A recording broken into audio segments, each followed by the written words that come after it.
Alright, looks like we're live here. Good afternoon, everyone. My name is Eben, and welcome to my weekly live stream here. I've actually, I ended up not getting too much sleep last night, and so I've been drinking a lot of coffee, and so I figured it might be nice to put on some nice, relaxing music here.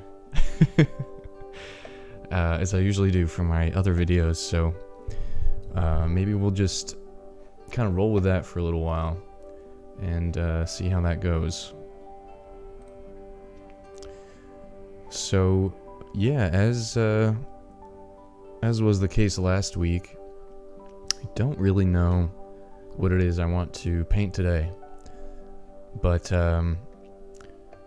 so yeah, I'm gonna start making some colors and shapes, and you guys feel free to tune in and let me know what you want to see here and how you might want to see this painting develop. Just leave a comment there and let me know. Hey Vieira, welcome Jorgen and Sam and Boy Wizard. Welcome here. Good to see you guys. So yeah, feel free to drop a comment there if you want to see anything in particular for this stream. And otherwise, I'm just gonna get moving here. And today I'm also going to continue to mess around with these brushes that I've made for my brush pack recently. And if you haven't checked them out already, you can find them on my website in the link below the video here. Sam and Jorgen have already downloaded the brush pack and used them and left some awesome reviews on the website, so thank you guys so much. I really appreciate that. It helps me out. And if you are feeling inclined to download them and test them out yourself, feel free to do so and to pop a review on that page. I'm always really happy to hear what people are thinking of this stuff and how it's working out for them. So as usual, I'm just going to create a nice little new layer here, and as soon as I find there's my brush pack. I really like starting out with this one.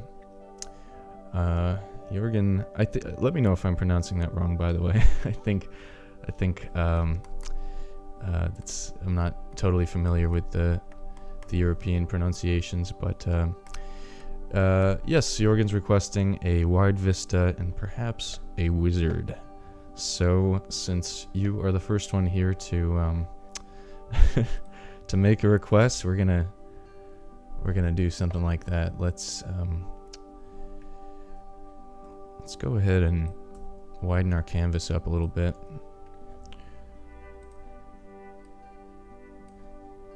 It's true, I haven't really been doing a whole lot of these. The wide canvas can be really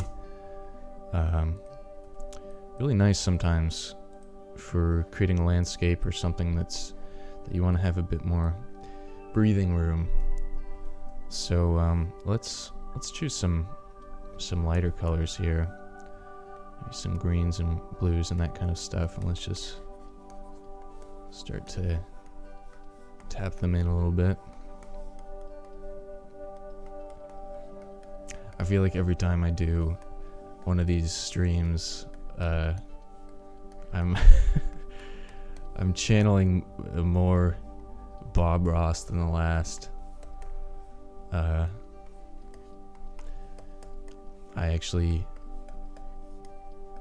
grew up watching Bob Ross quite a bit, or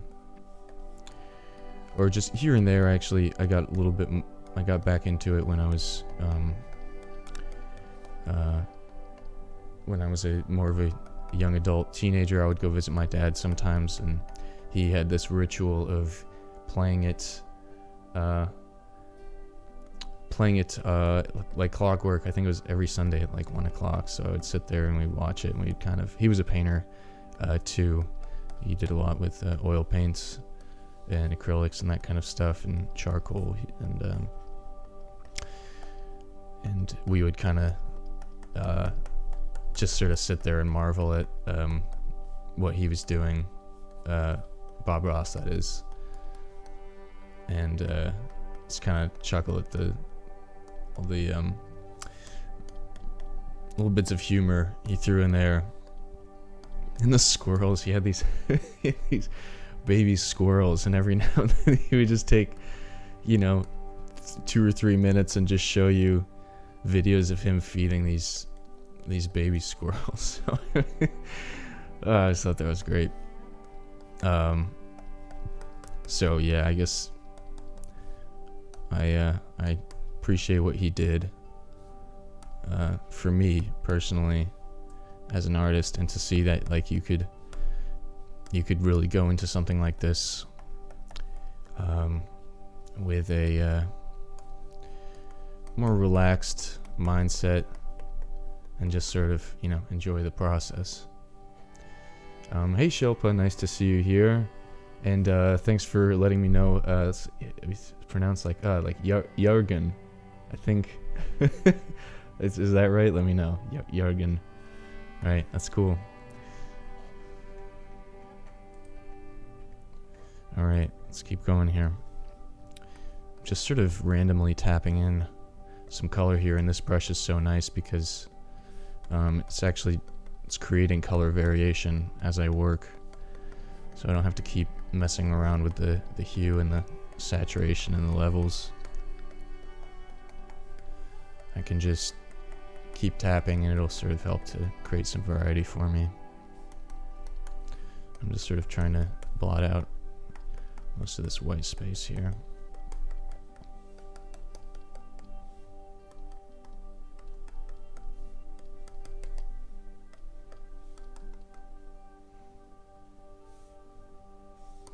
All right.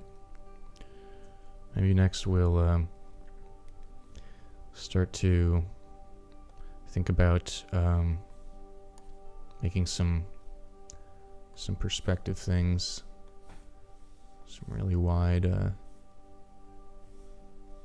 angles. Maybe we'll probably set up I feel like I always start out with these colors. My color palette is kind of like, tend to do the same thing every time, but well, not every time. But I really like what would you call that? I suppose it's I'm sure there's a better word for it. An analogous color scheme where you have the green, the yellow, and the blue, and like a little bit of red I like to throw in there. That's like my go-to color scheme.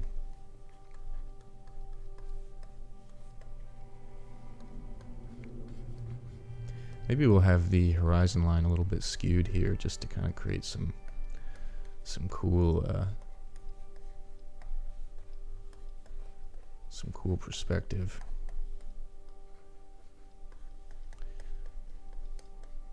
Just using my mixer brush to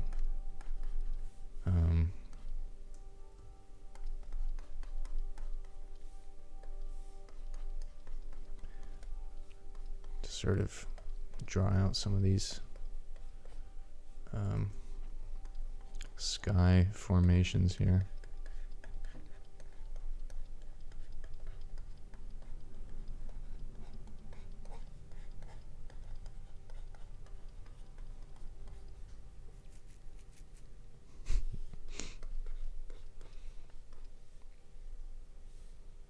Bearing in mind that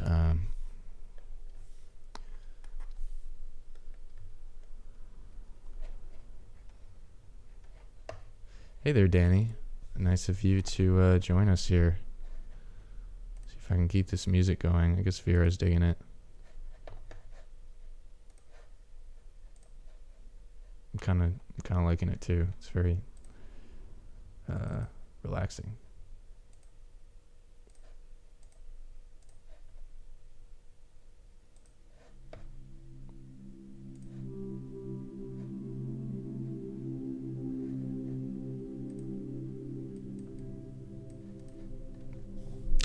All right, let's keep it moving.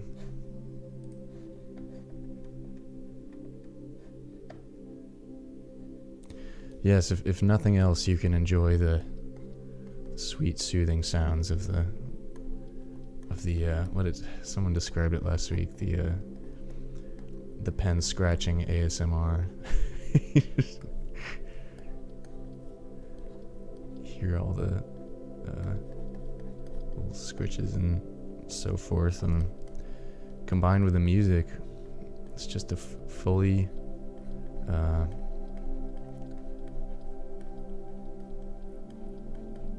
complete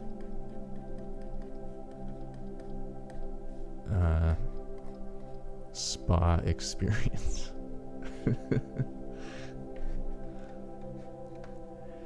Do audiobooks. It's funny,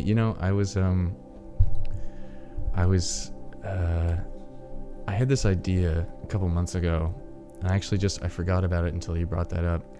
I wanted to do live Lord of the Rings readings from the books, and just because I love audiobooks, and earlier this year I was listening to the Harry Potter books with Jim Dale as the narrator, which I used to listen to those as a kid. Like, I would fall asleep to those pretty much every night, and it's just inspiring, and it's so fun, and I would find myself just kind of imitating him, and so I thought that would be, and then I was reading Lord of the Rings at the same time, so I was like, multiplying the nerd factor, and but yeah, I don't know. I thought that would be fun, and to just sort of mess around with that a little bit and get into some of the characters. I like doing the different voices and stuff, but I don't know. And so I feel like I would need some serious courage one of those nights to to really get into that.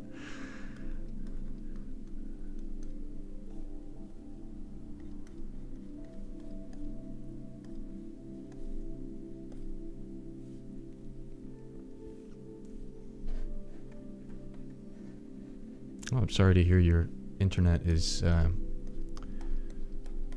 rebelling against you. Yeah, unfortunately, we are dependent here on all the series of tubes that constitutes our online experience. It's fact. Check it out. I think I can maybe save myself a little time here by just brightening this whole sucker up. But yeah, this is a nice mood so far. I just love painting clouds. It's like, you almost can't go wrong. I mean, you can, but only if you think about it too hard.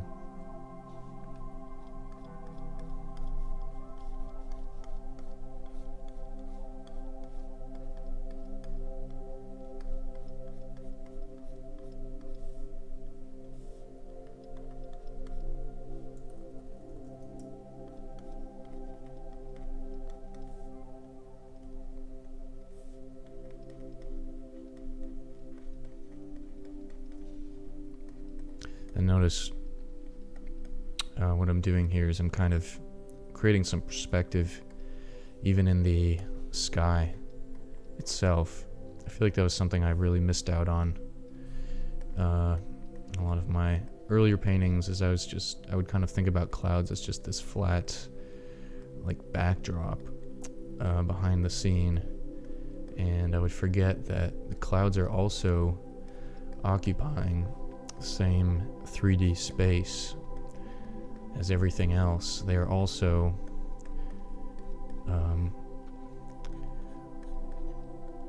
part of a spherical plane, and so they're going to be following the same perspective laws as everything else.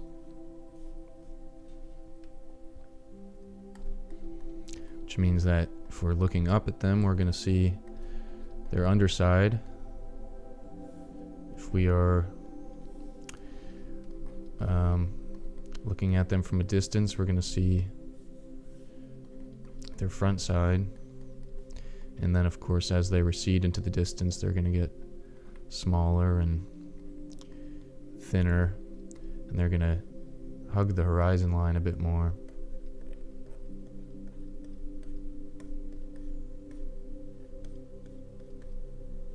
And then as they go towards the edge of the canvas, like up here I'm working on, they're going to start getting really sort of long and stretched out.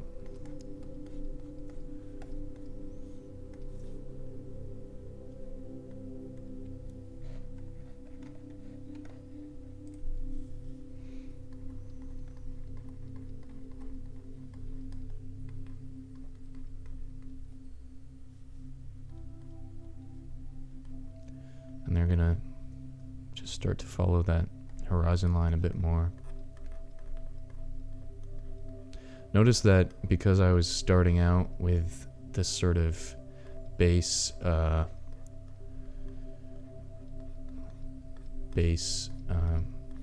texture and color layer, I'm getting a lot of nice colors in my clouds that I probably wouldn't have if I just started right in by painting that blue sky with the white fluffy clouds, you know. I'm getting a lot of nice greens and yellows and blues, and that's just making all these clouds much more interesting.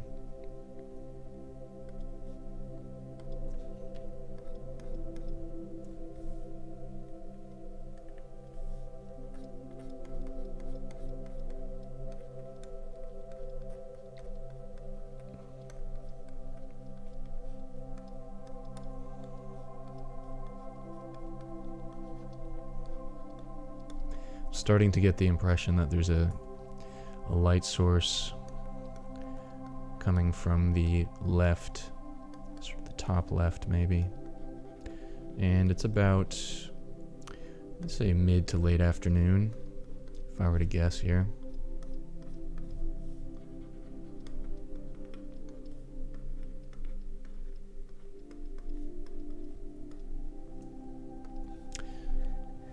Actually have to have this filter on to reduce the brightness.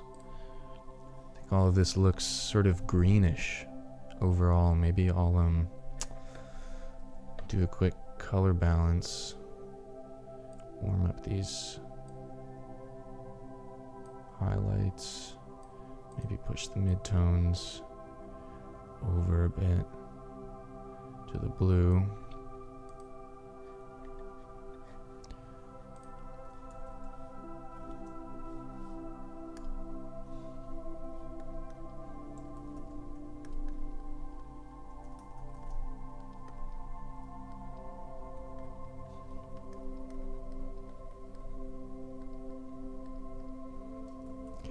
Over here is going to be sort of our shadow side of the clouds, so maybe we can have some of this kind of stuff happening.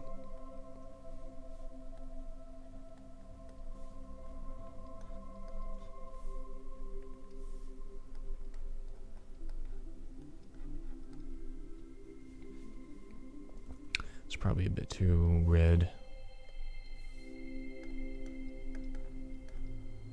So let's take that back.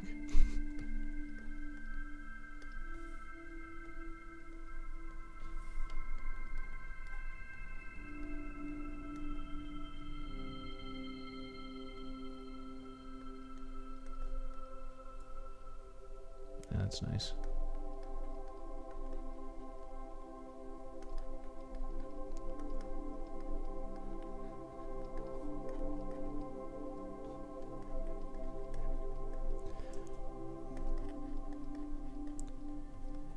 I think I'm just gonna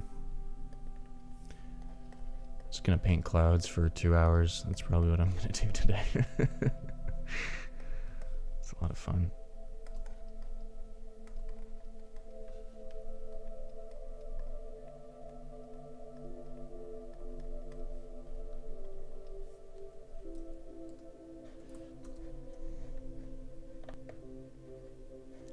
All right. Thanks for tuning in, Jargon. I'll catch you later.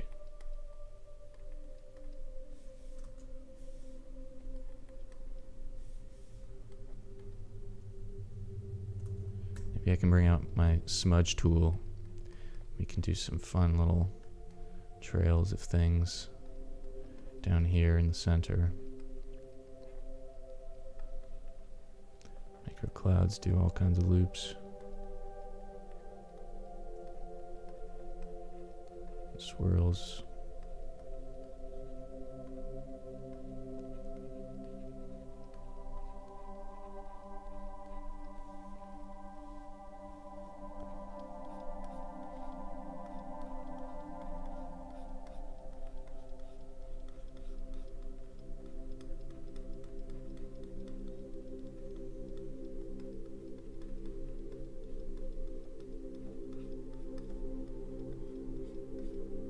Gotta say, I think this music is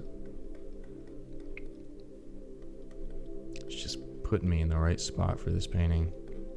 How to do this more.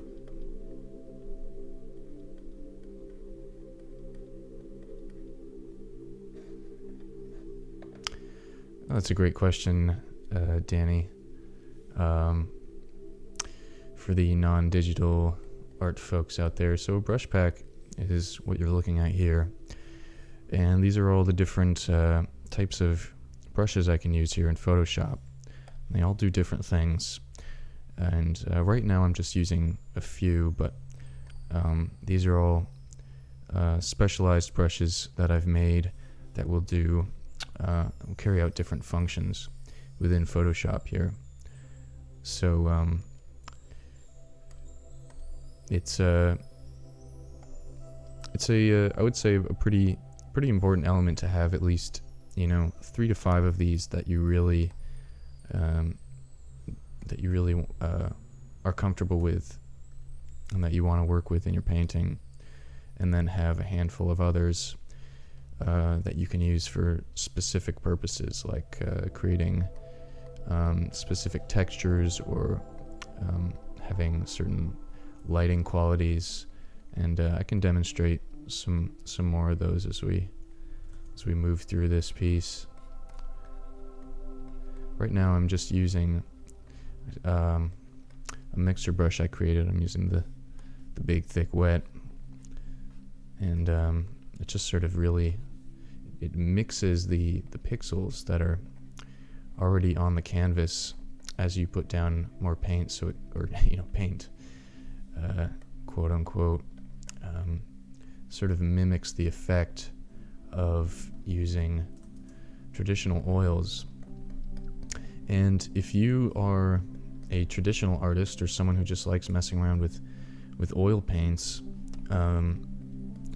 you can download a free trial of Photoshop, and you can try these out. Or you can, I use the $10 a month subscription for Photoshop, and for me that's just such a great deal and very affordable, I think, compared to what it used to be.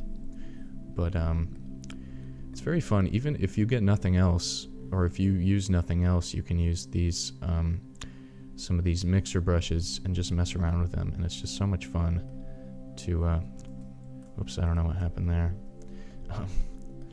So much fun to just kind of push these around as if you're working, wet on wet on an actual canvas.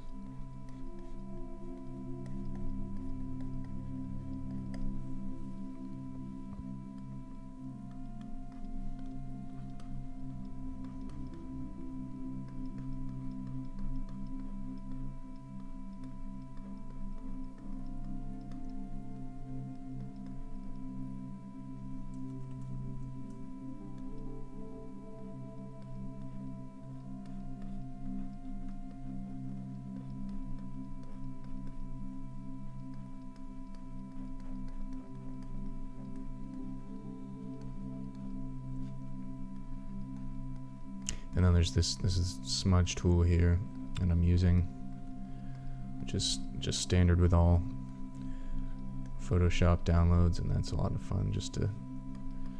Can also use that to sort of push these pixels around.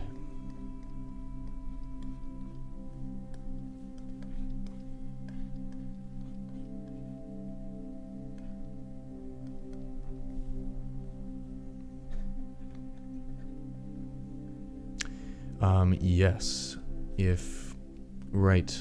that's the idea. If you want to sort of replicate the look of some of these paintings in your own work, you can. That's sort of why I made this brush pack. And every artist sort of, I think after a while they'll get a impression of the kind of brushes that work well for them and their style, and I've been reaching that point for a while where I sort of know what I want out of the Photoshop brushes, and so I spent some time tweaking them and making a bunch from scratch, which is what you'll find in this pack here, that work well for me and my workflow and my style. So if you're interested in creating work that looks like this, I mean, obviously you're your own artist, you have your own style, so you're gonna create your own work with it. But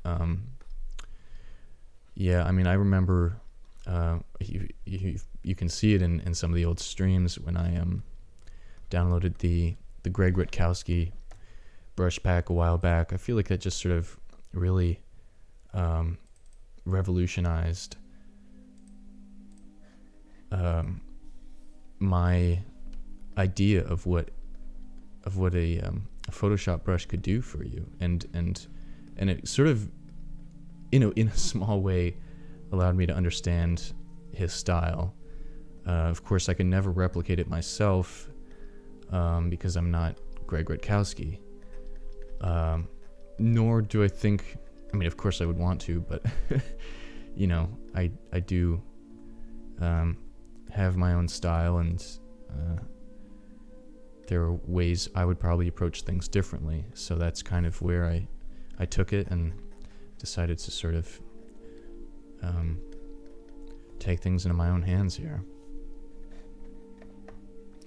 Yeah, I might make a video on it sometime, because it's pretty interesting, making your own brushes here. There are a lot of variables to play with, but it ultimately it can be very, very rewarding.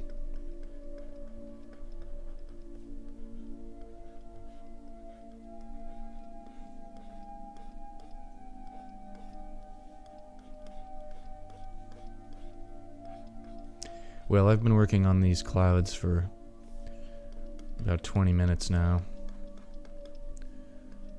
so maybe it's time to work on some other stuff. I'm having too much fun here. Let's flip it, see what it looks like. Kind of nice.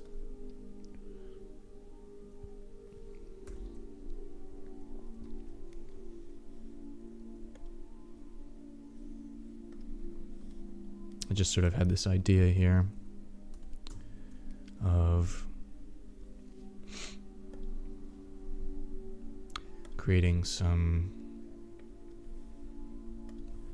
patches of shadow down here to sort of mimic the reflection from the sky. This is just sort of a note to myself that I want to include this in some way down here. Let's try out some of these other brushes. This one I made sort of specifically for landscape applications like this.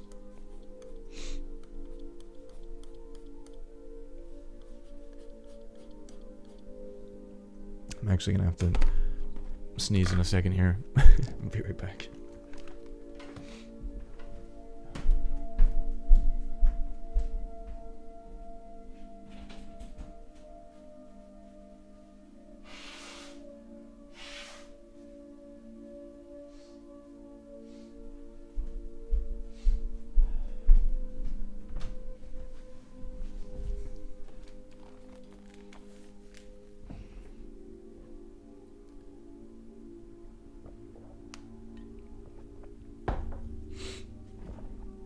right.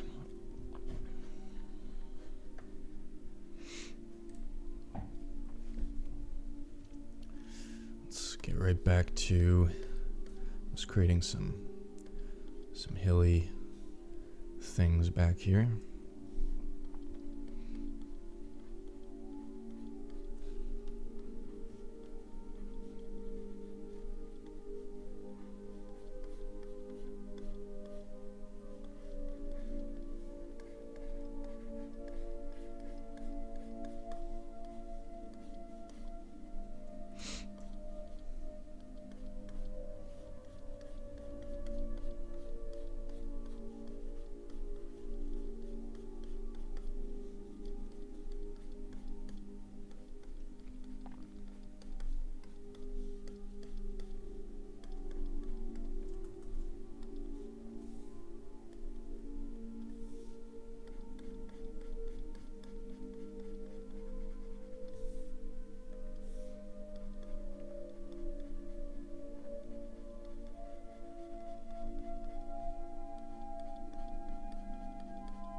It's kind of nice.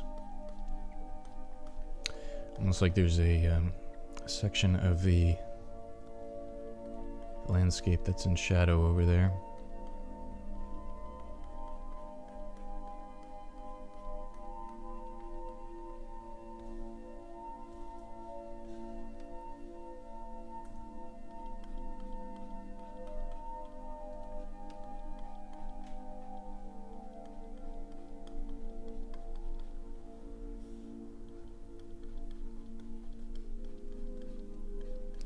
Maybe there will be some kind of cliff or drop off over here.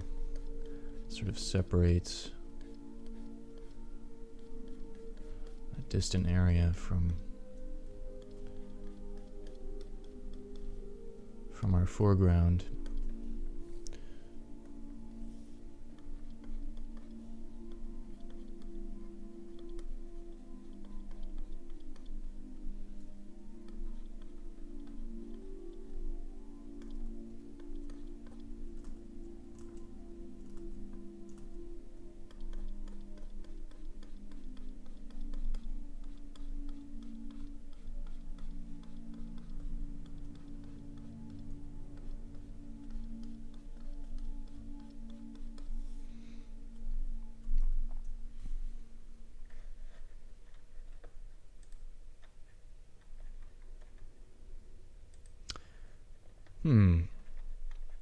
Did you lose sound on the YouTube stream? Let me know. Should be working as usual.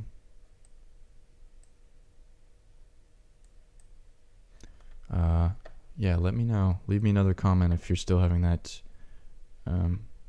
Maybe you can't hear me. I'll write it.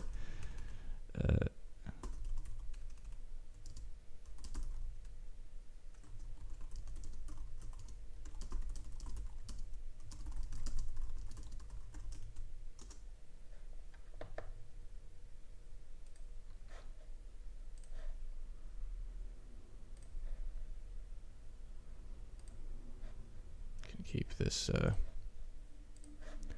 music going. Oh, no worries. No worries at all. Everyone's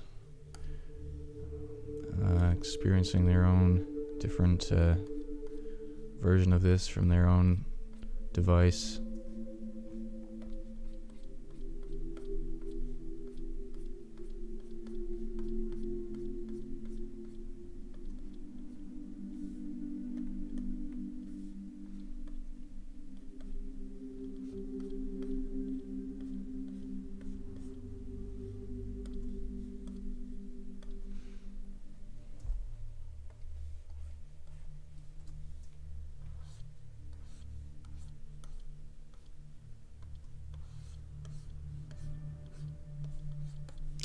think this whole mid-ground here is a bit closed off, so let's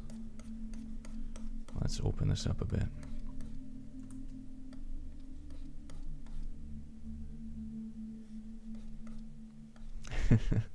Glad to hear it, Sam. Yeah, I'm pretty pleased with this one myself.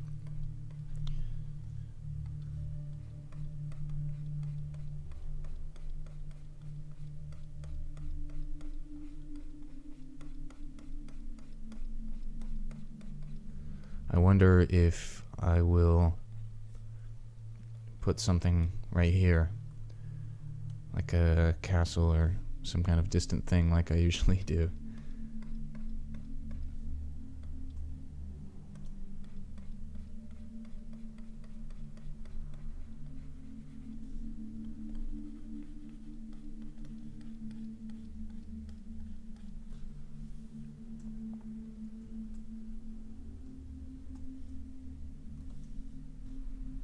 This whole thing is very, very wavy, very trippy.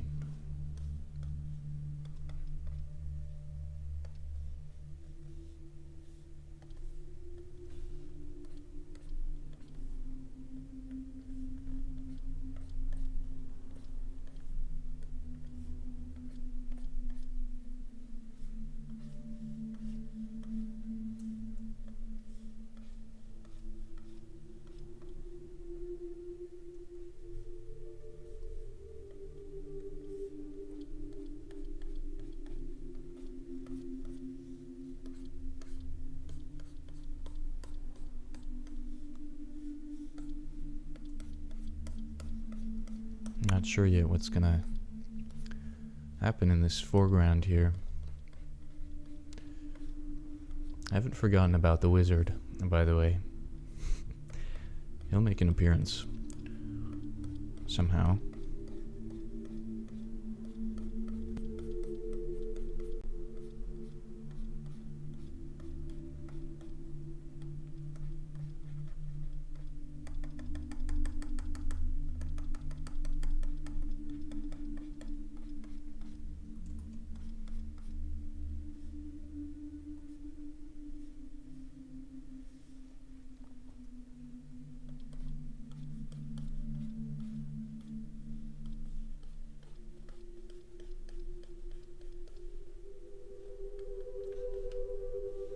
Let's make a nice little solid cutoff point here.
And that would be cool.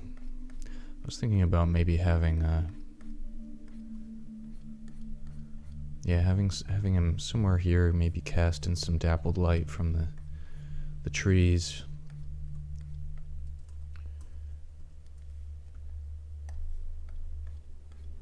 Sort of looking out over the landscape here.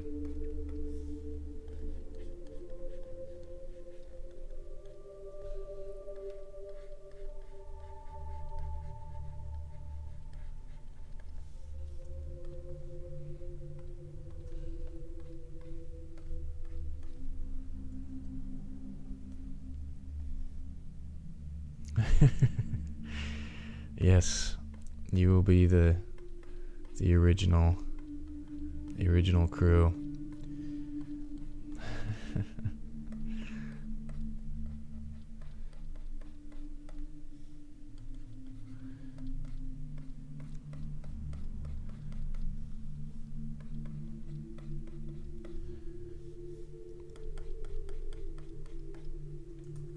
I don't know if I'd be able to handle thousands of viewers, but maybe.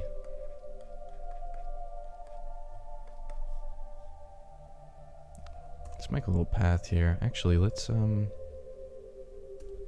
back to our thick dry, or maybe we'll use our dry brush here.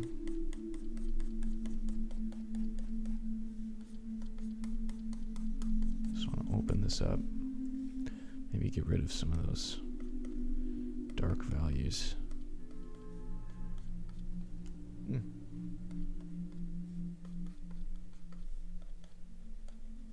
don't want to get rid of all the texture, but I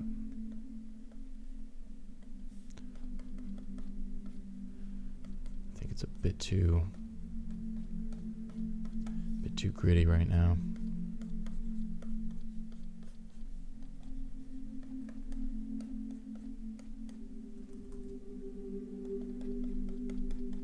All right, let's use our thin dry brush here. Just let's make a little path.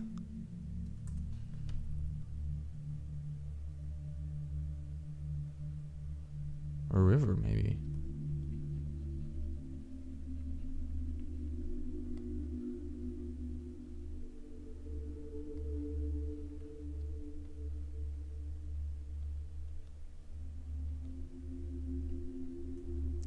It's kind of cool.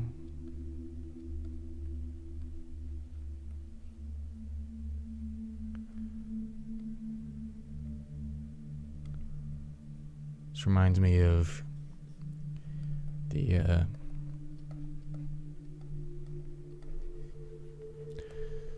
what is it? The that trip, that boat trip that the Fellowship takes after they leave Lothlorien.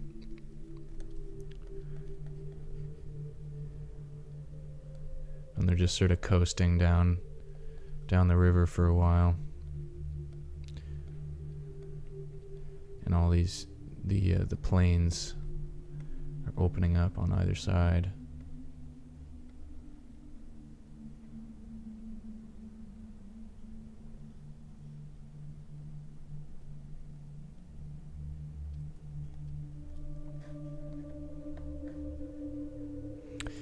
Yeah, about the mixer brush.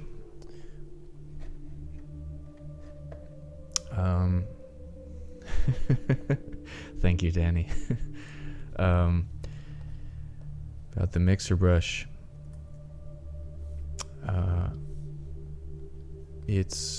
So I have it hotkeyed. There are actually two different brush types here. There's the brush tool over here, and then there's the mixer brush tool. So they're separate tools.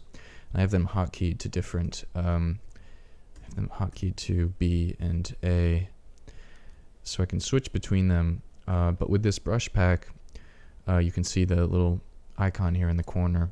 Some of these are set to be mixer brushes by default. So say I select this mixer brush and this dry brush, I can switch between them using these keyboard shortcuts. And then the mixer brush has quite a few different options here, but primarily, hang on, let me just pop a new new soundtrack on here. You have some options. The wet is how much the paint mixes on the canvas. The load is how much of the color you're adding to the canvas.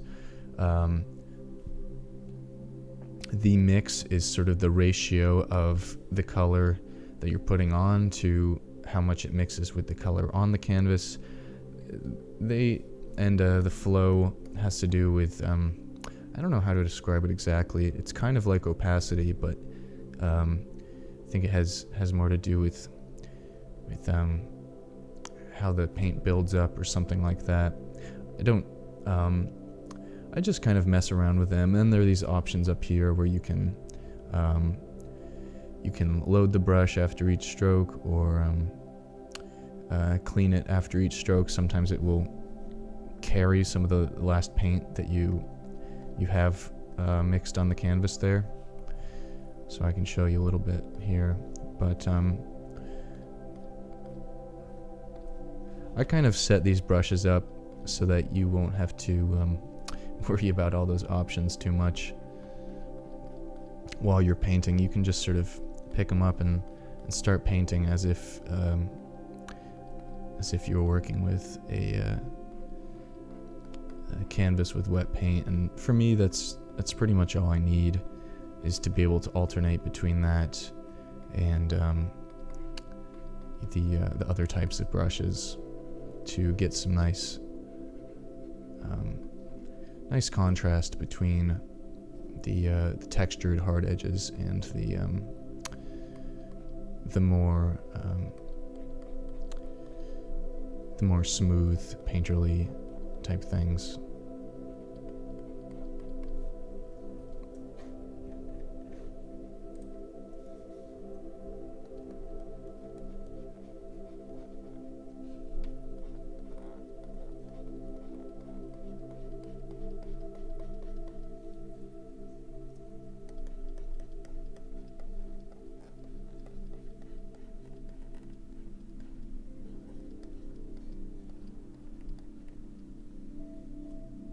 For some reason, I'm getting the impression that this area here is partially in shadow, so I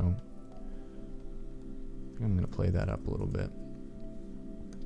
Let's grab a dull green and push it a bit to the cooler side.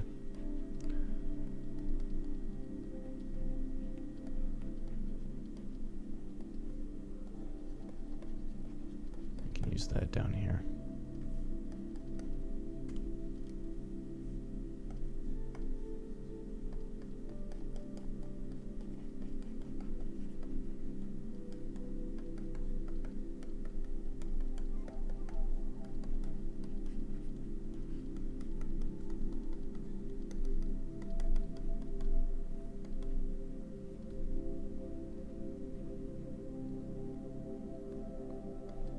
I won't have that bit in the middle. I'll just simplify it a bit.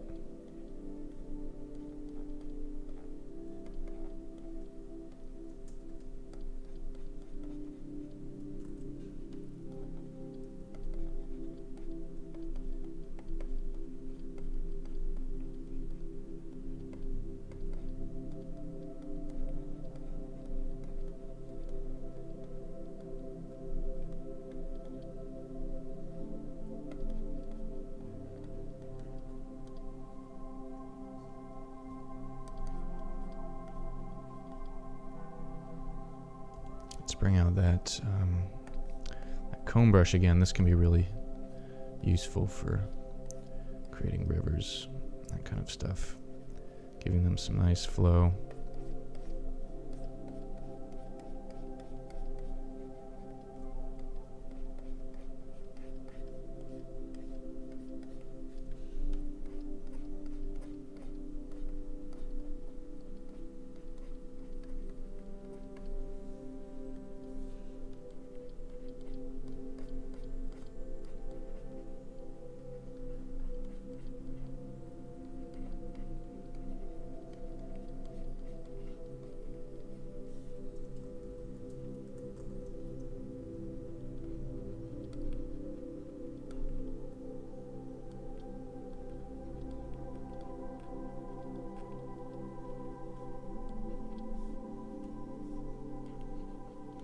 It's kind of getting that that fisheye sort of look, because I've exaggerated the perspective so much.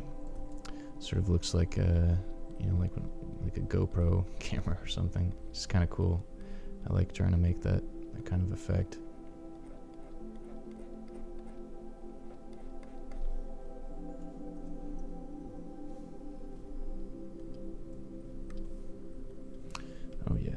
That's nice.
This is kind of a fun thing to do here.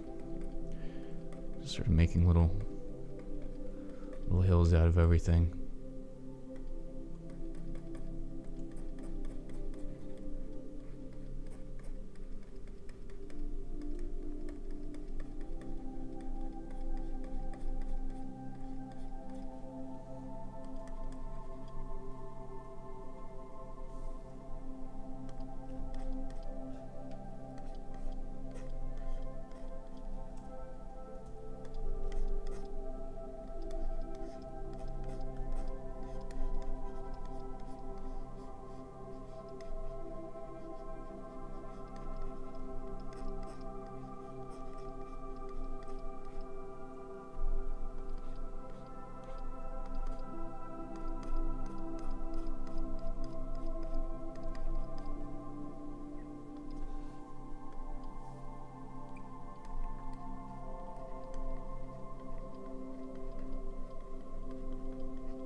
Sort of switch up the color every now and then, give it some variety here.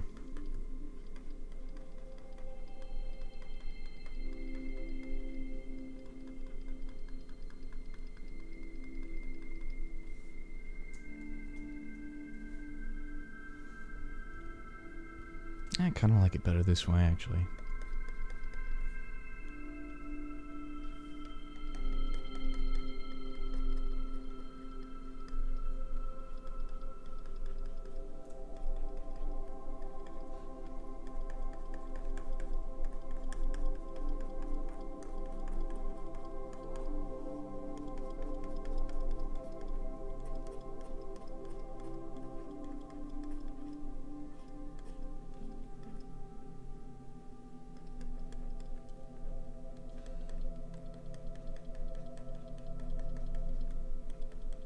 This one's really great for making grass, that kind of stuff. Anything that's just textural in the landscape.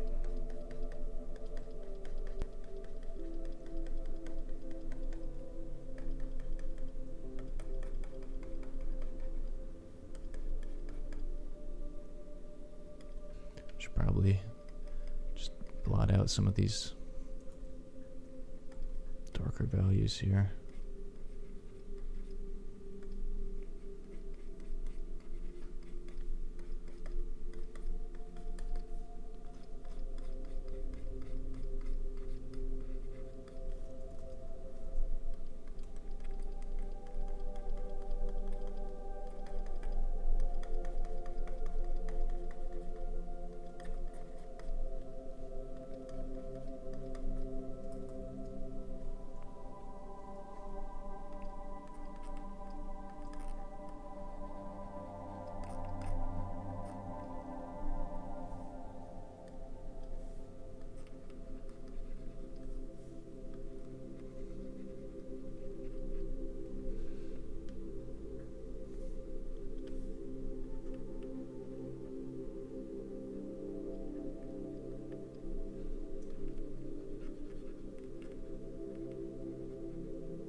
Pretty cool. Pretty cool so far. Maybe I'll just keep it simple. Have like a little mountain out here. Mount Doom or something. Or just a nice mountain. Doesn't have to be Evil Mountain.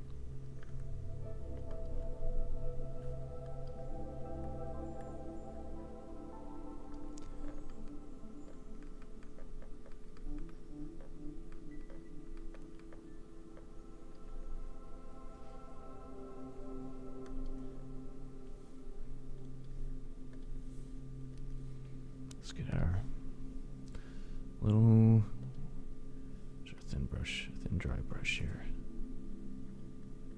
Just make some little spots where the light's hitting it.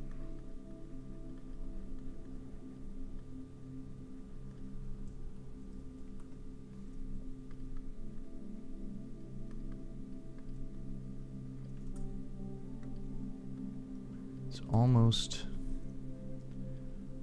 the color of the sky, but not quite.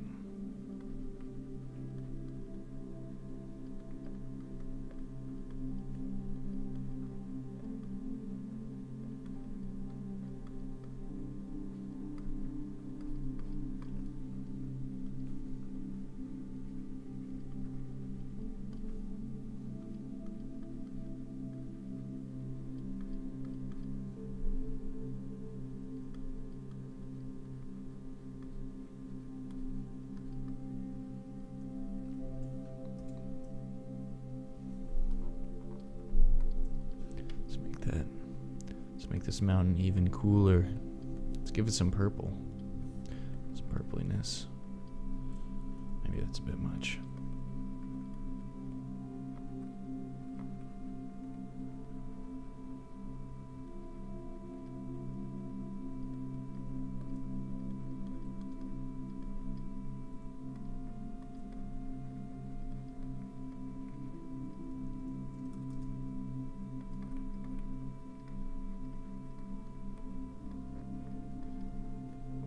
Nice. Yeah, we can even have some little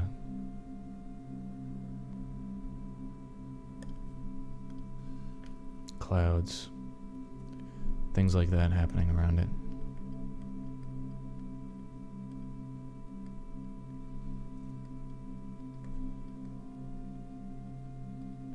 So it looks real big.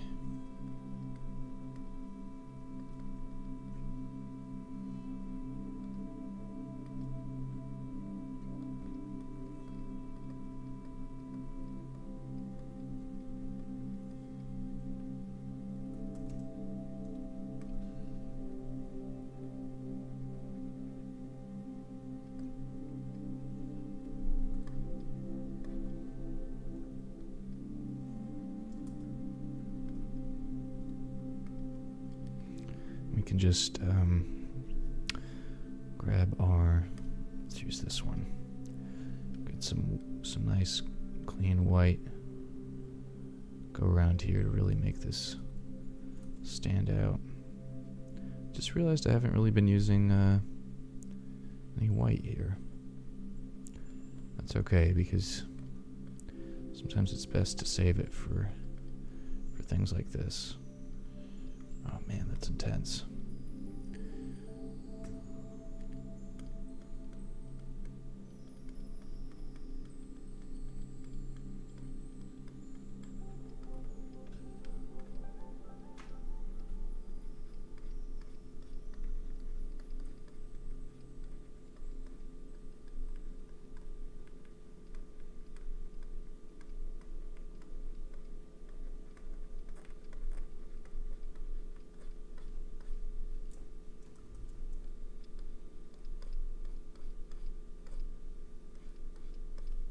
We want all these little lines to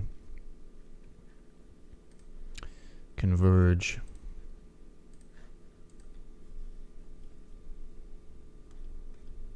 Right around here.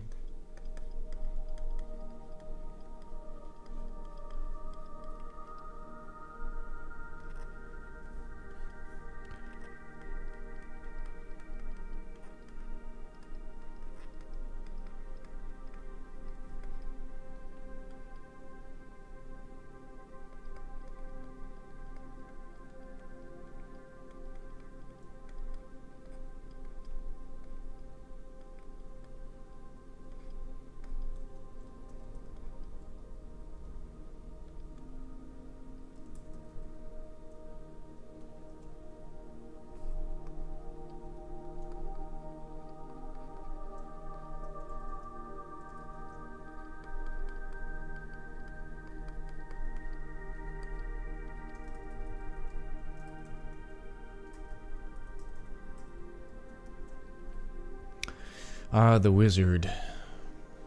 I think this mid-ground is looking pretty good. So, actually I'm just gonna, I want to give this plane here a nice clean edge.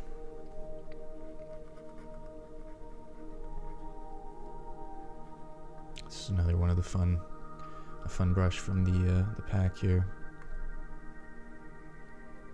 I mean, all of these are brushes from the pack.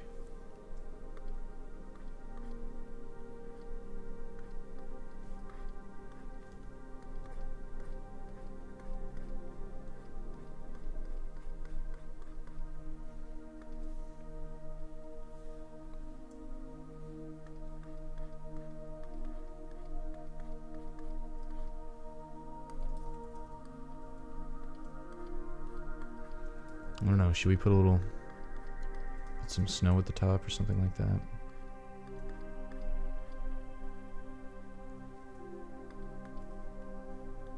Some little dots.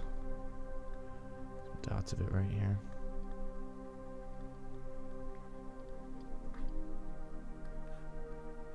I don't know.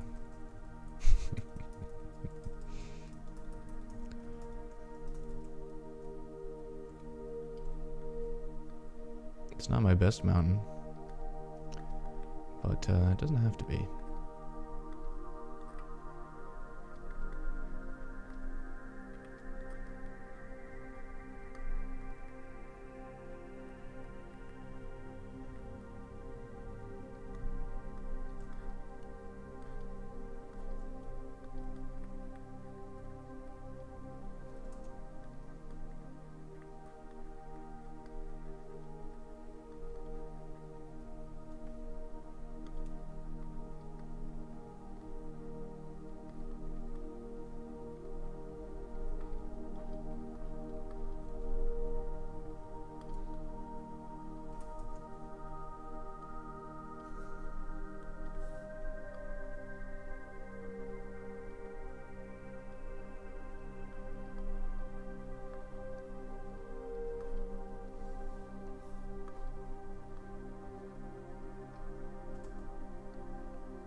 I probably messed with that enough. I'm gonna take a quick 5-minute break here, and then we're gonna jump right back in and finish up this foreground here and create that wizard and have some fun with that. Alright, be right back.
Okay, assuming we're still rolling here. Awesome.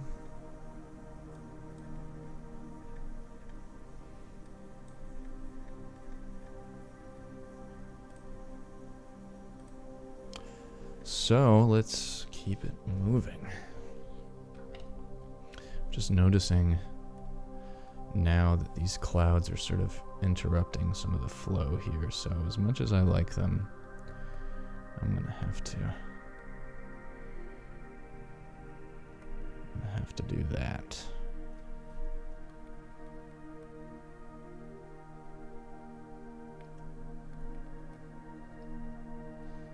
But we can have some little guys floating around here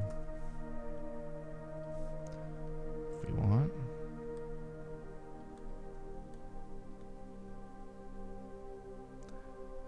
And of course we want that nice atmospheric depth down here at the bottom.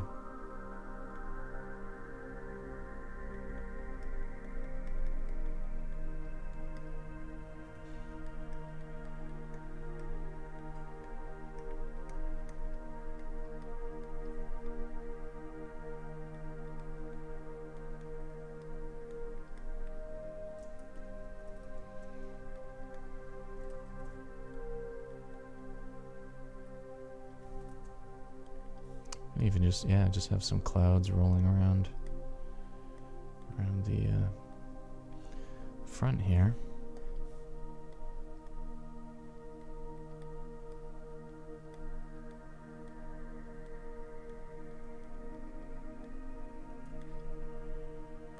Something like that. Alright. Let's pop on a new layer here. Let's get back to our stuff here. Let's have our guy standing right about here. Maybe he has a purplish thing going on.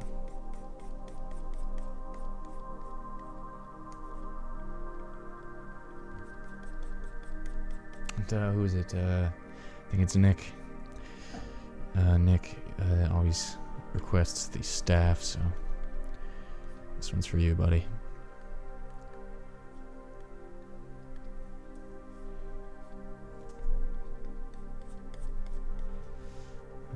And this is some kind of rock, I believe.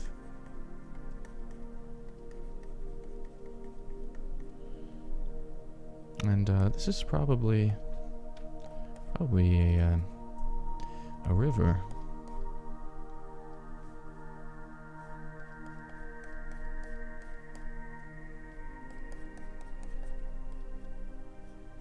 Sort of passing around the bend and dropping off over the edge.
I think maybe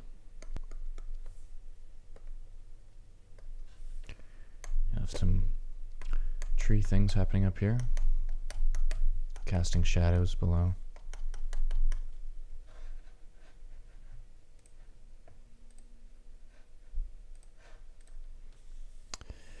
We can even break out our foliage brush for this one.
I think later we'll have some sunlight passing through there. I think we can leave it for now.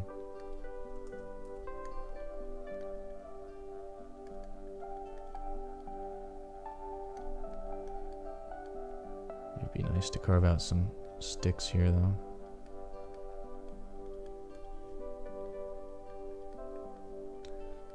This is a very special eraser I've also included in my pack.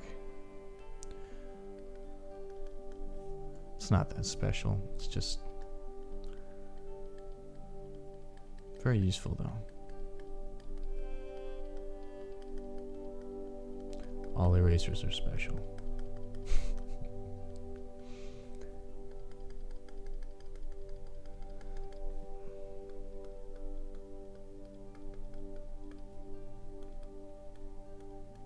Nice for carving out little shapes in this. Anything you're working on.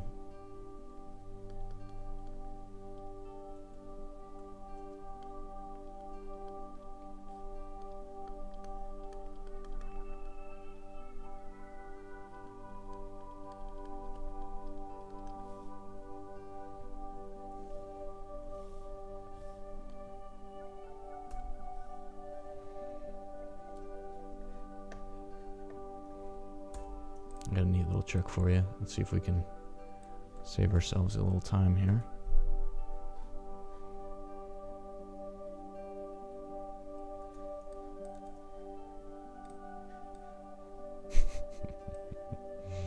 It's cheating.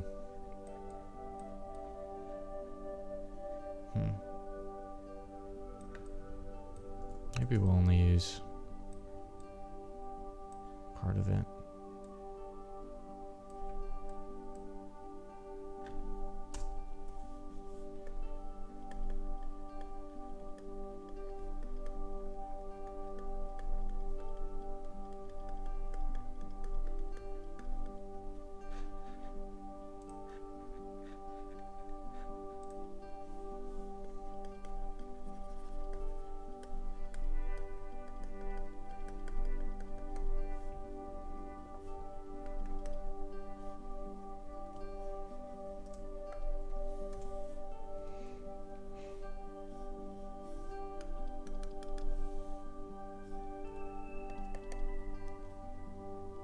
Let's try some of these other fun custom function brushes here. Brush dabs.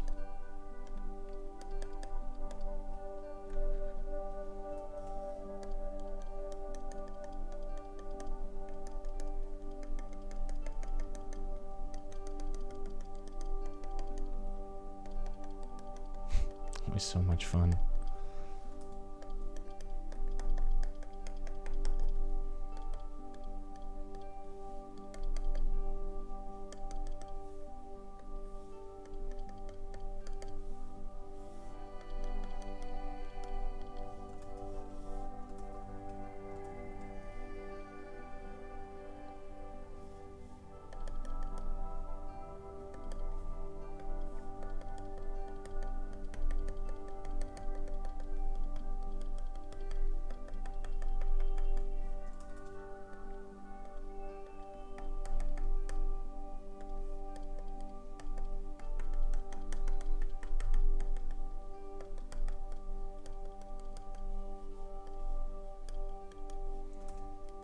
Maybe there's an opportunity for our little rock drop brush here.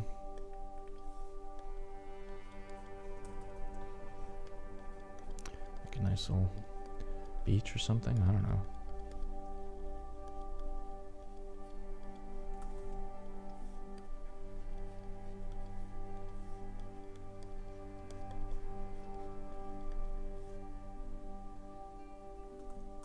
Yeah.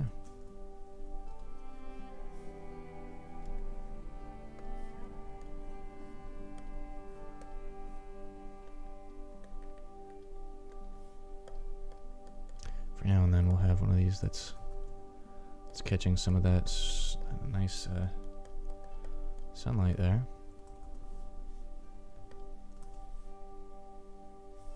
Same with these rocks.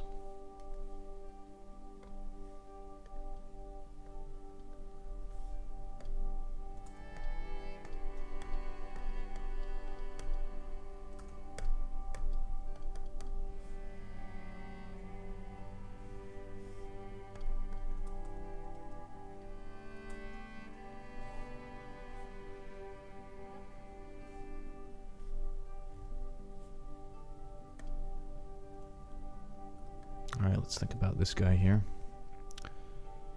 And just have some fun designing this character.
there's a lot of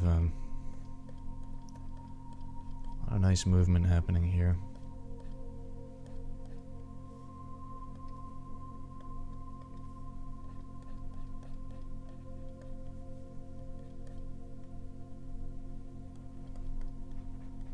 Can almost get a sense for the wind and things blowing through the trees here.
Try something here. His posture's a little too... It's kind of aggressive, you know? I feel like he's getting ready for a fight. That's not really what I'm trying to articulate here.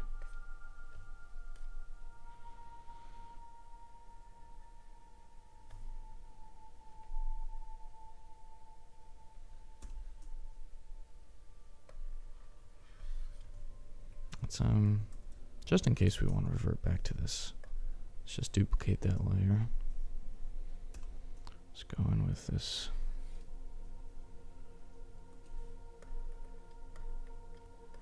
bit more. Give him some better posture here.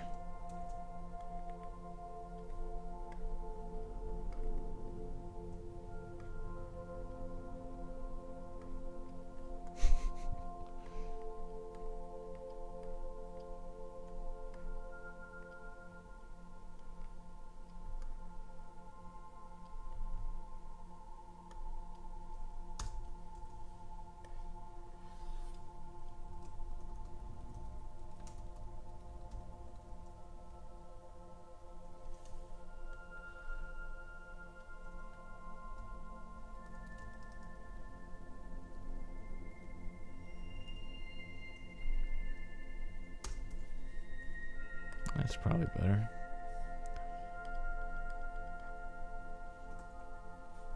Still a little stooped, but I think he'll survive.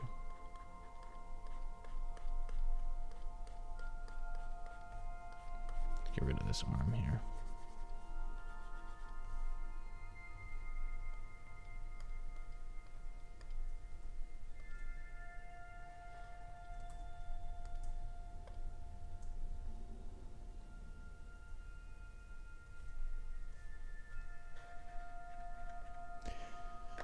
Yeah, I think it's a cool color. I almost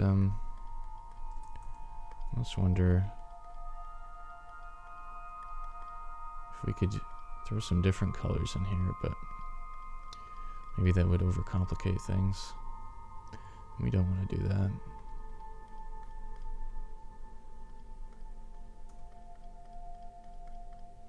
It would be nice to get some of these greens from the environment reflected around here. It's kind of nice.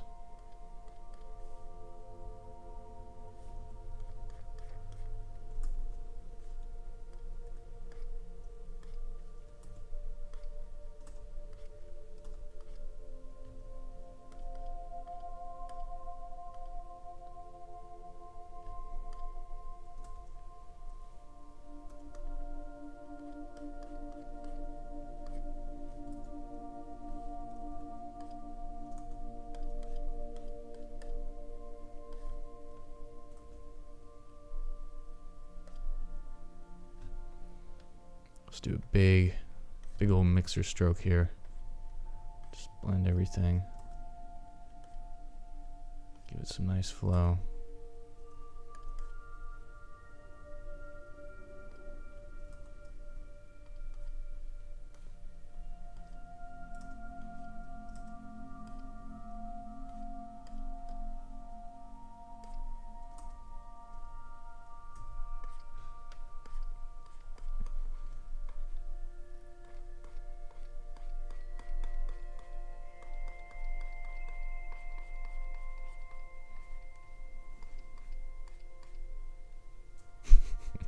Just screwing up everything over here. It's okay. You don't have to be like, I mean, he's a mystical wizard anyway, so probably got some kind of magic aura going on.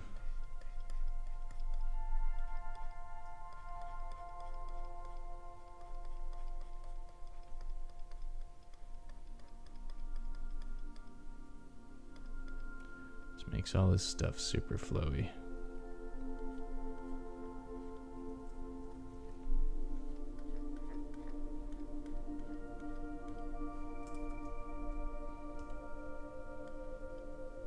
Gonna have some, maybe a little fun little red bit trailing off the end there that can help to lead the eye over to that mountain there.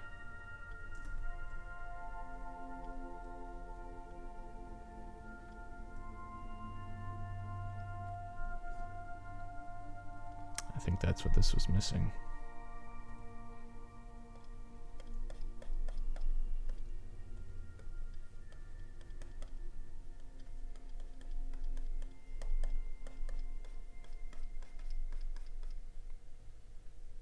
Pretty sure That whole time I should have just zoomed out and started working like this. Would have really saved me some hassle. Just put that in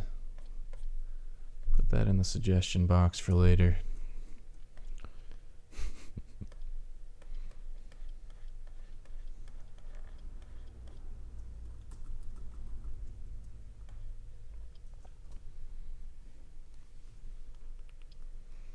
It's only 1:45. Man, this one's.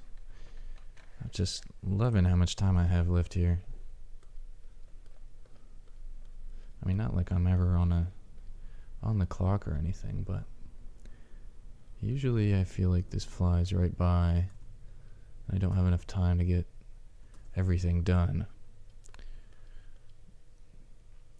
But with this one, I feel like I have just the right amount of time.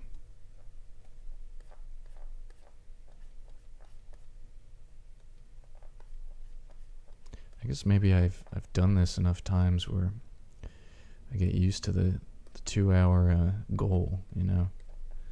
So maybe I'm just getting a bit more efficient about how I approach this.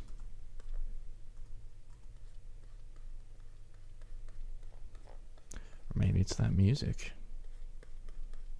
I've just been playing the same same thing on repeat over here for the most part, but I'm not quite sick of it here. So let's keep this going. Got 15 minutes. I'm gonna try to finish this up in the next 15 minutes here. So let's see what kind of cool stuff we can accomplish with our ambient soundtrack.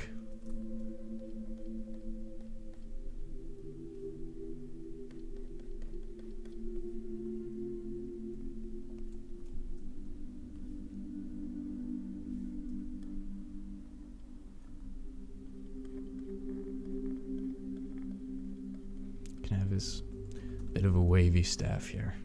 That's cool. Maybe it'll have some little nicks in it as well. Let's make this nice and sharp. Little divots.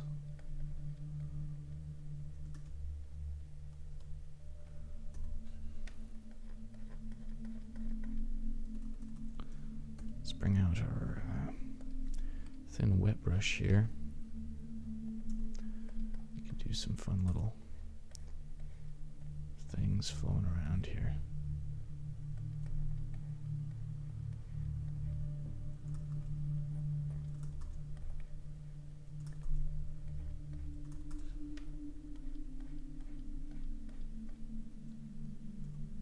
That eraser again, maybe poke some holes in this banner or whatever it is. It's kind of ominous now. Not sure why.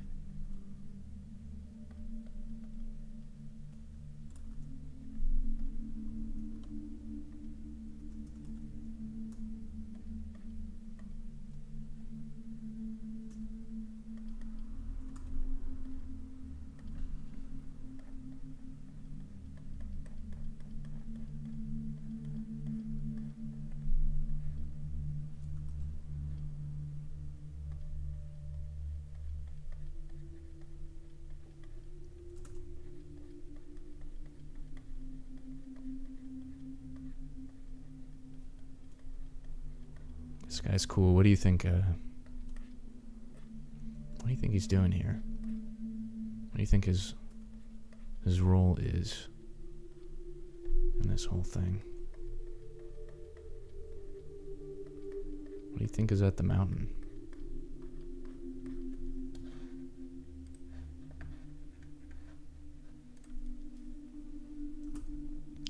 So many mysteries to solve here.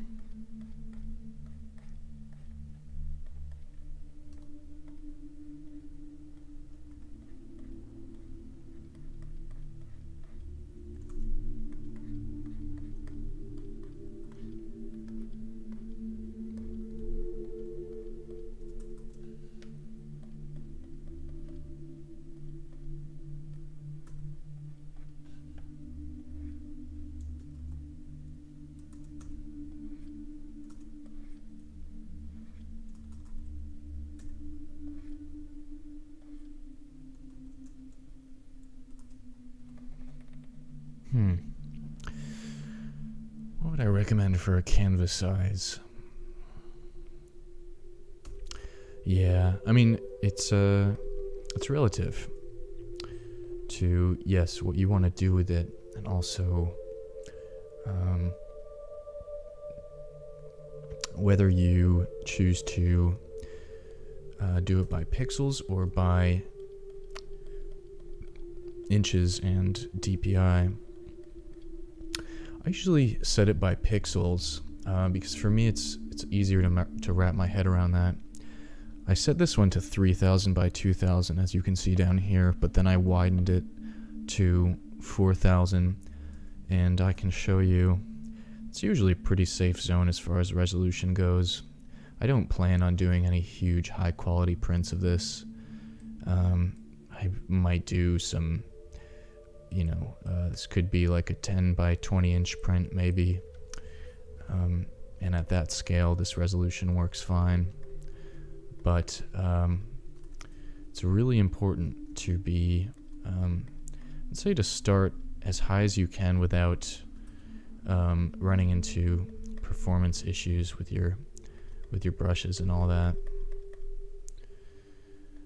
And for example, at the beginning there, one strategy you can use is start with a low resolution to do your underpainting with the larger brushes and all that, and then you can up-res it as you move along. You have to remember to do that, which is kind of the tricky part, because if you forget, you're kind of screwed. But you can up-res it and then keep working in more detail with smaller brushes, so you won't run into any performance issues, and you'll end up with a nice high resolution piece. Personally, I don't do that too often unless I know I'm I actually don't really do it because I often forgot to turn up the resolution, and I think the risk for me of ending up with something that's accidentally too low res is not worth the convenience of that strategy. So I just start with a fairly high resolution, and I kind of think about it in terms of my computer monitor. I know the native resolution of my monitor here is I think 1920 by 1200 pixels. So knowing that, I can think like, okay, if I want the final image to be about that size, that's a resolution I can use. But if for example, I know that I want it to be a print that's bigger than that, I can increase the resolution or increase those pixels proportionately, and think about how that would be big relative to, or how big that would be relative to my computer monitor. So those are definitely things to consider.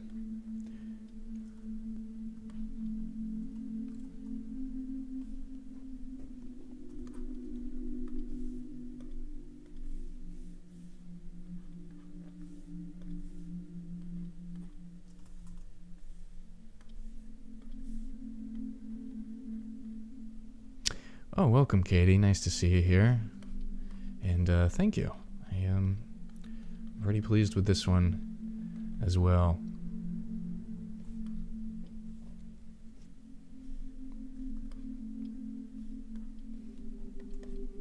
Yeah, and Photoshop actually has a pretty nice, if you run into a situation where you accidentally created a piece and it's too low resolution, something that I have done in the past. It's not obviously not as useful as starting out with the right resolution in the first place, but you can change the resolution with Control-Alt-I is the shortcut, or you can just go to Edit and adjust it, and increase the resolution, and then you can use Sharpen, or Smart Sharpen is what I would use, to give it a bit more grit and texture.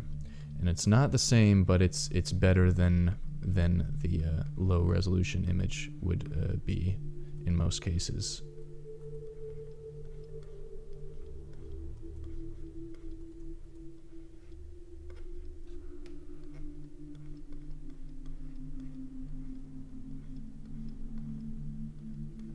Not really sure what's going on. He's got some feathers or something out here. Maybe it's not working out.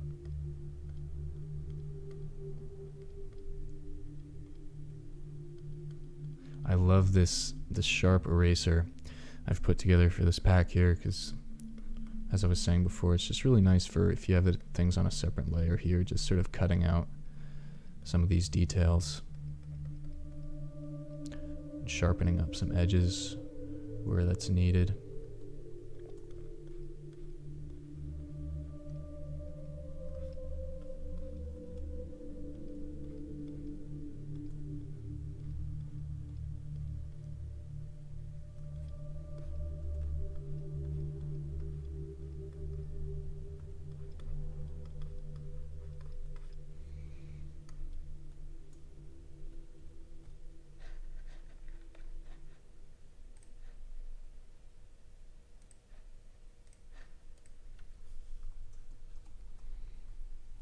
Cool. All right.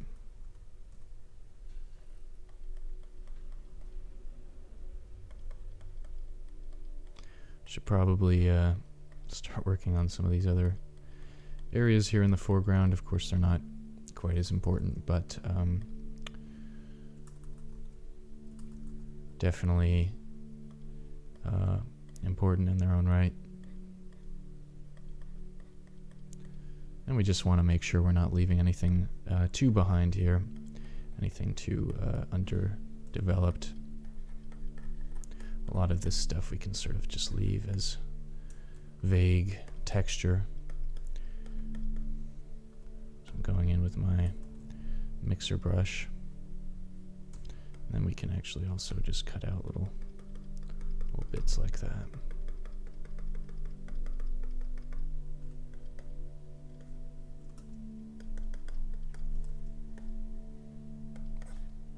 Just want to simplify a lot of the shapes around the edge here. Not get too complicated. We don't want to draw attention away from our main show here.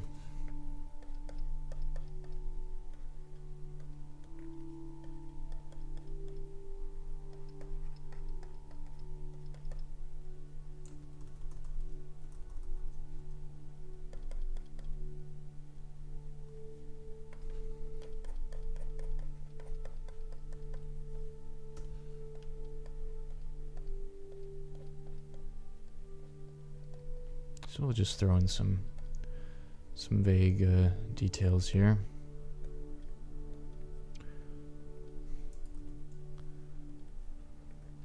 Some of these rocks can be cast in shadow.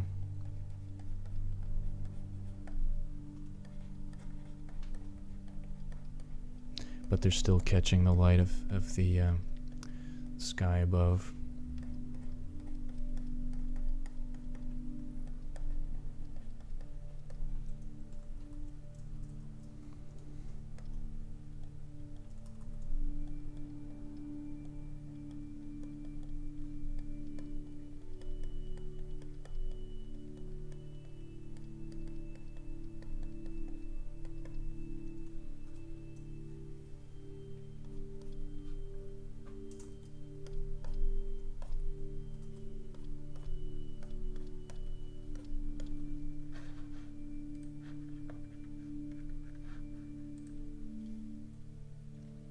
All right, thanks, Viera. I'll catch you next time.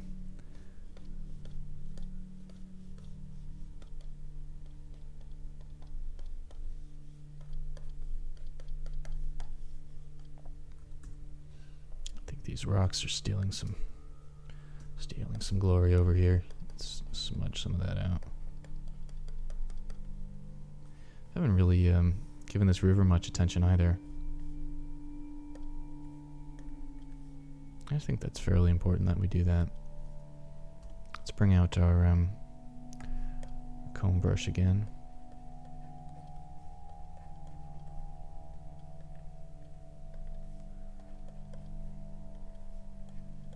Make some splashy things here.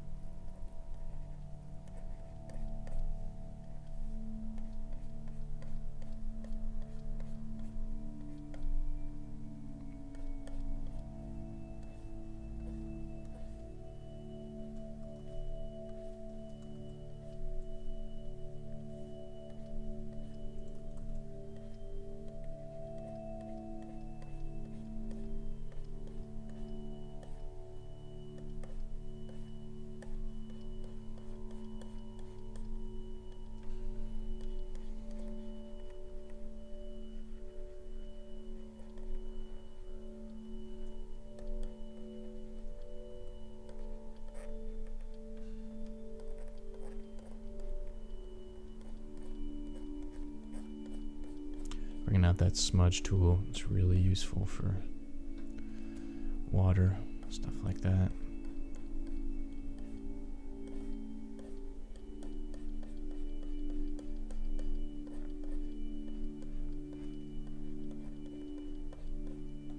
Kind of makes it look like it's in motion.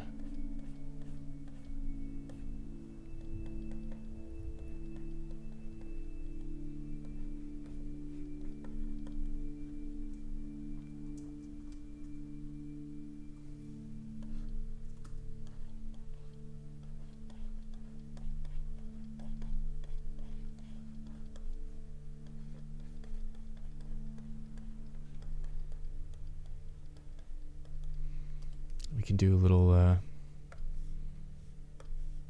spatter here for all this foaminess.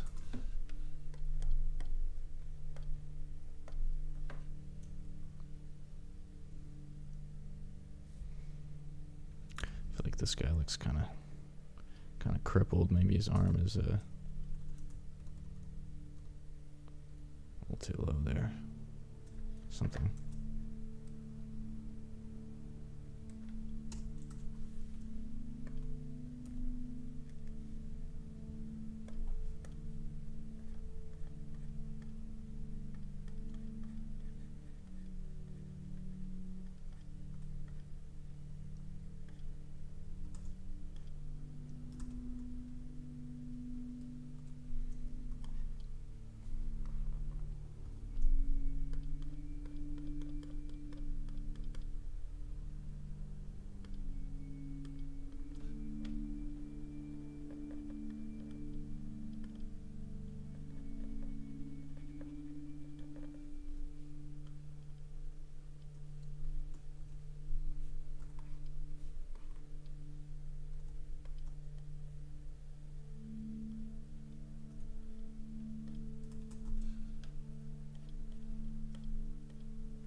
Alright, what else can we do here?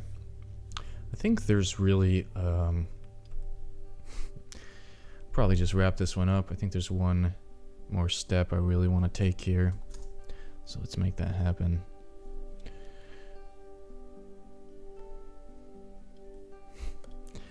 First of all, let's try this out. My patented, it's not actually patented, but light beam brush here. Make a new layer on layer dodge. Let's get some of that happening.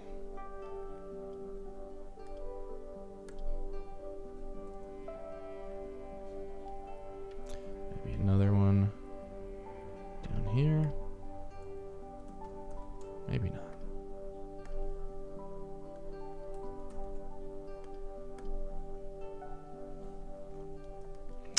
And we can go in with our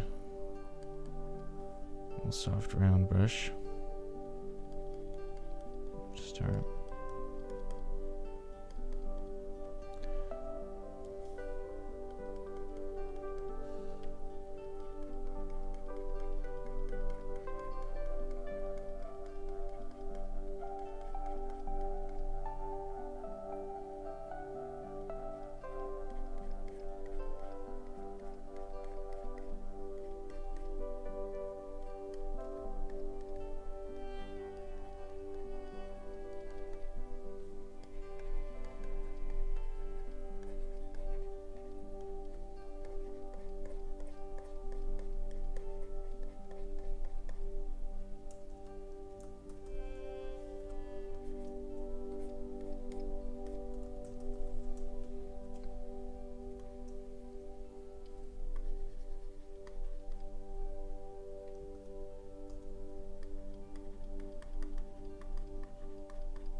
This could all use a bit more texture back here.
I don't know.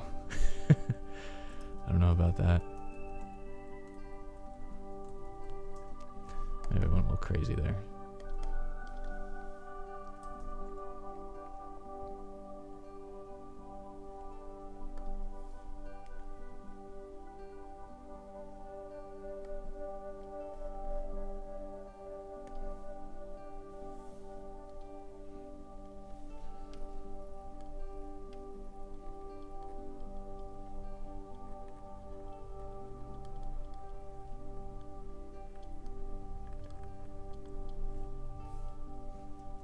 That's the wrong color, isn't it?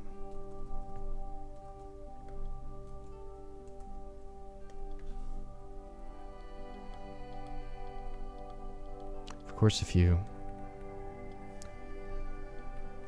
haven't really been doing everything else, supporting the lighting up to this point, The linear dodge brush isn't gonna fix that for you, but it's just fun to mess around with it. Sometimes you can get some really nice results.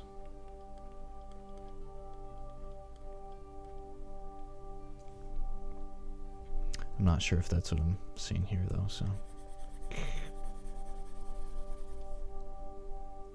that's better. I wonder, let's try there's another strategy we can use. Select color range.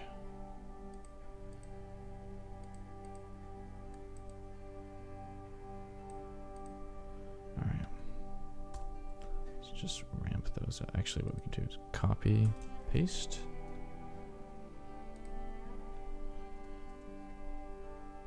That's a nice color boost. And, or levels adjustment, I should say. And let's give them a little outer glow.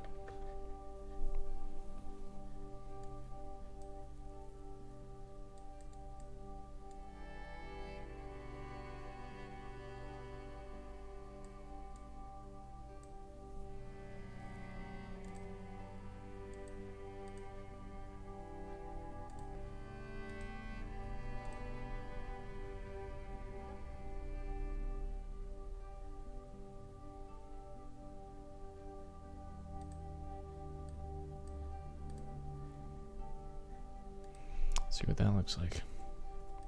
Yeah, it's kind of a mess. Maybe if we get rid of some of these here.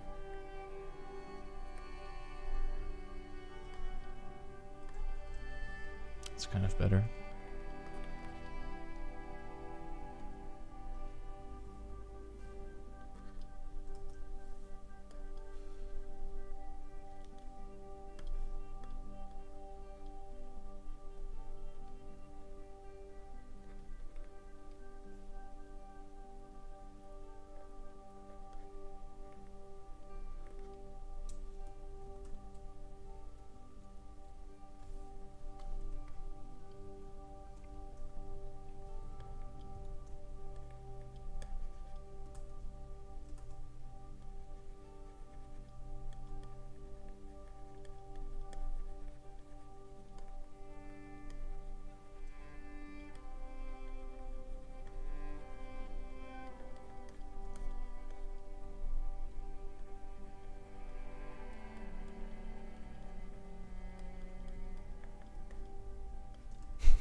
It's all a bit overkill, isn't it? Maybe I'll just keep it like that. Except with a little of this right here. Maybe a little right here. And here. Maybe here. I don't know, that character might need some work. It's not exactly a good base to work off of at the moment, but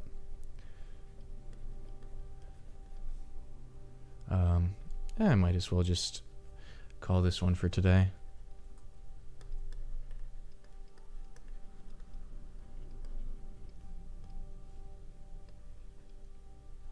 Maybe I'll do some more detailing on this next week. So if you want to see that, if you want to see this piece taken a bit further, and maybe some better details on this character, maybe a bit more development in the foreground, I think I would like to do that. But if you want to see that yourself, please feel free to leave a note in the comments there. So I can just zoom in here. Let's do our presentation mode.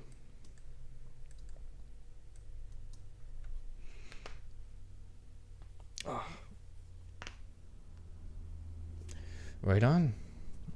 Well, I think I'm pretty pleased with this overall. Again, I think this foreground could use a bit more work, but maybe we'll get into that at another time. But I've reached my limit for today, and I think it's looking pretty good. I think the distant